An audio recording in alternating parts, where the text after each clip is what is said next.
जब से इंसान है तब से सूरज कौतूहल और रहस्य का विषय रहा है।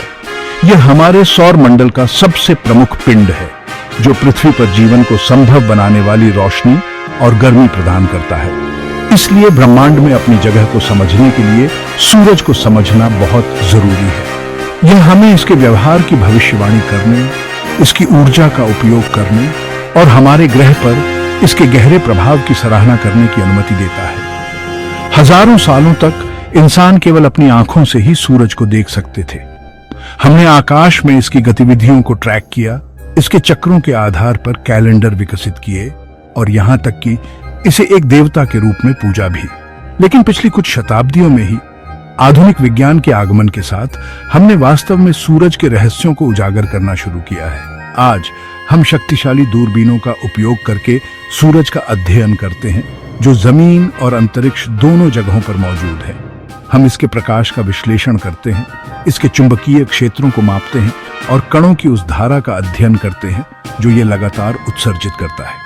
इन अध्ययनों से पता चला है कि सूरज एक गतिशील और जटिल पिंड है जो आग के एक विशाल गोले से कहीं अधिक है। इस वीडियो में हम सौर अनुसंधान की आकर्षक दुनिया में उतरेंगे। हम प्राचीन अवलोकनों से लेकर अत्याधुनिक तकनीक तक सूरज की हमारी समझ के इतिहास का पता लगाएंगे। हम सूरज की संरचना और व्यवहार की जांच करेंगे और पृथ्वी और उसके निवासियों पर इसके गहरे प्रभाव पर चर्चा करेंगे। हमारी यात्रा हमें सूरज के केंद्र से ले जाएगी, जहां परमाणु संलयन अकल्पनीय ऊर्जा जारी करता है, सौर मंडल के बाहरी इलाकों तक जहां सूरज का प्रभाव ब्रह्मांड को आकार देना जारी रखता है।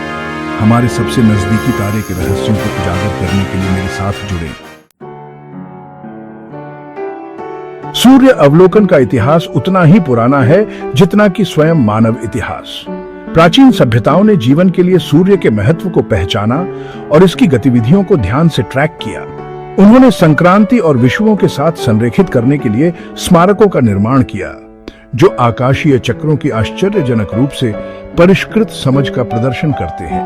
प्रारंभिक खगोलविदों ने सीमित उपकरणों से आश्चर्यजनक रूप से सटीक अवलोकन किए।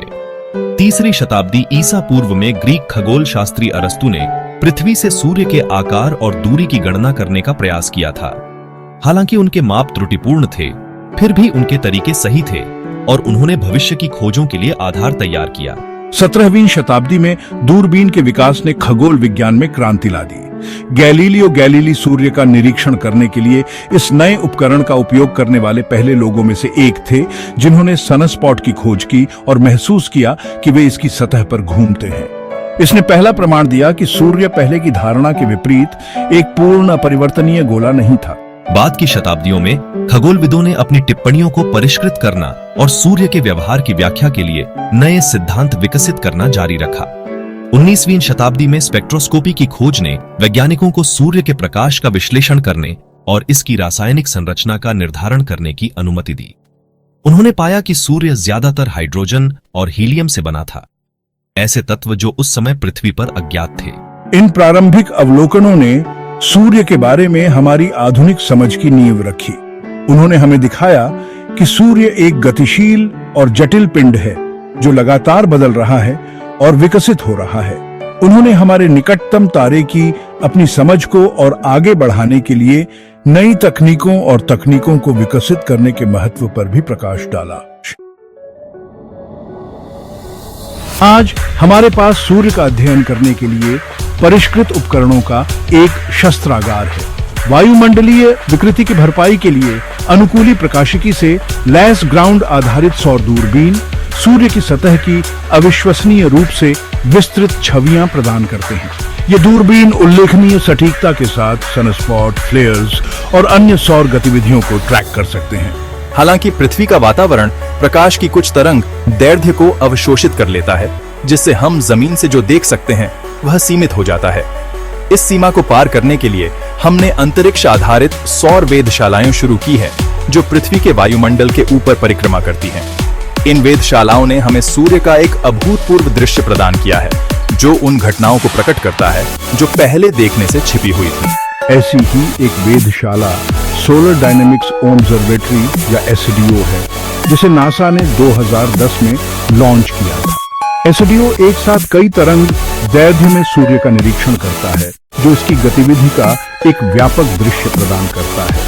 इसने सौर फ्लेयर्स, कोरोनल मास इजेक्शन और अन्य गतिशील घटनाओं की आश्चर्यजनक छवियों को कैप्चर किया है, जिससे हमें सूर्य की अस्थिर प्रकृति को बेहतर ढंग से समझने में मदद मिली है। सौर अनुसंधान का एक अन्य महत्वपूर्ण उपकरण एसओहो या सौर और हेलियोस्फेरिक वेधशाला अंतरिक्ष यान है, जो नासा और यूरोपीय अंतरिक्ष एजेंसी के बीच एक संयुक्त परियोजना है। 1975 में लॉन्च किया गया सोहो पृथ्वी से लगभग 10 लाख मील दूर एक सुविधाजनक बिंदु से लगातार सूर्य की निगरानी करता है। यह सूर्य के आंतरिक भाग, उसके बाहरी वातावरण और सौर हवा का अध्ययन करता है, जो आवेशित कणों की एक धारा है जो सूर्य से बाहर की ओर बहती है। इन आधुनिक वेधशालाओं ने अन्य उन्नत उपकरणों के साथ सूर्य के बारे में हमारी समझ में क्रांति ला दी है। उन्होंने हमें इसकी संरचना और व्यवहार का अभूतपूर्व विस्तार से अध्ययन करने की अनुमति दी है, जो एक गतिशील और जटिल तारे को प्रकट करता है, जो हमें आश्चर्यचकित और विस्मित करना जारी रखता है। सूर्य हमारा सबसे नजदीकी तारा एक जटिल और आकर्षक पिंड है। इसके केंद्र में परमाणु संलयन हाइड्रोजन को हीलियम में परिवर्तित करता है, जिससे अपार मात्रा में ऊर्जा निकलती है। कोर के आसपास हमारे पास रेडिएटिव जोन है, जहां ऊर्जा विकिरण के माध्यम से बाहर की ओर जाती है। फिर संवहनी क्षेत्र है, जहां गर्म प्लाज्मा ऊपर उठता है, ठंडा होता है और वापस नीचे चला जाता है। अंत में हम प्रकाश मंडल तक पहुंचते हैं, जो सूर्य की दृश्य सतह है, जहां सनस्पॉट और सौर ज्वालाएं देखी जा सकती हैं। सौर गतिविधि जैसे सौर ज्वालाएं और कोरोनल मास इजेक्शन पृथ्वी पर महत्वपूर्ण प्रभाव डाल सकते हैं। ये घटनाएं संचार प्रणालियों, उपग्रह संचालन और यहाँ तक कि पावर ग्रिड को भी बाधित कर सकती हैं। यह सही है।